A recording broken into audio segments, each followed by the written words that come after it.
المومنین جنگ صفین سے پلٹتے ہوئے قبرستان پہ پہنچتے ہیں اور سلام کرتے ہیں۔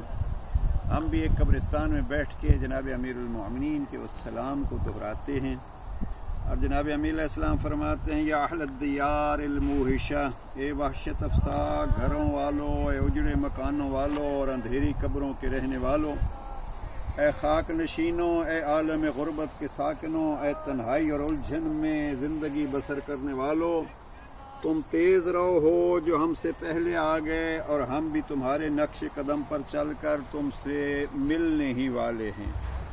پھر امام فرماتے ہیں، دیکھو ہم آپ کو کچھ خبریں سنانا چاہتے ہیں۔ اب صورت یہ ہے کہ گھروں میں دوسرے بس گئے ہیں، بیویوں سے اوروں نے نکاح کر لیے ہیں، تمہارا مال و اسباب تقسیم ہو گیا ہے۔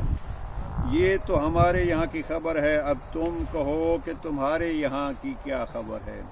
عزیزاً، یہاں دو جملے ہیں، ایک تو یہ ہے کہ وہ کہاں رہتے ہیں، کیسے رہتے ہیں، اور جو چھوڑ گئے ہیں اس کے ساتھ کیا ہوا۔ اب ذرا سنیے وہ کیا بتلاتے ہیں۔ جناب امیر علیہ السلام نے اپنے اصحاب کی طرف توجہ کی اور فرمایا، اگر ان کو اذن قول ہو اور آپ ان کی بات سنیں تو ایک ہی بات کہیں گے کہ بہترین زاد راہ تقوی ہے، یہاں جو چیز لے کے آنی ہے وہ تقوی ہے۔ آئیے ہم اس فرمان سے ایک چیز یہ یاد کریں کہ وہ پہلے چلے گئے، ہم ان کے پیچھے جانے والے ہیں، بہت جلد ان سے ملنے والے ہیں۔ اور دوسرا یہ کہ ہم اپنے لیے جو وہ بتلا رہے ہیں وہ سامان، وہ زاد راہ تیار کر کے جائیں۔ نہج البلاغہ حکمت نمبر 130۔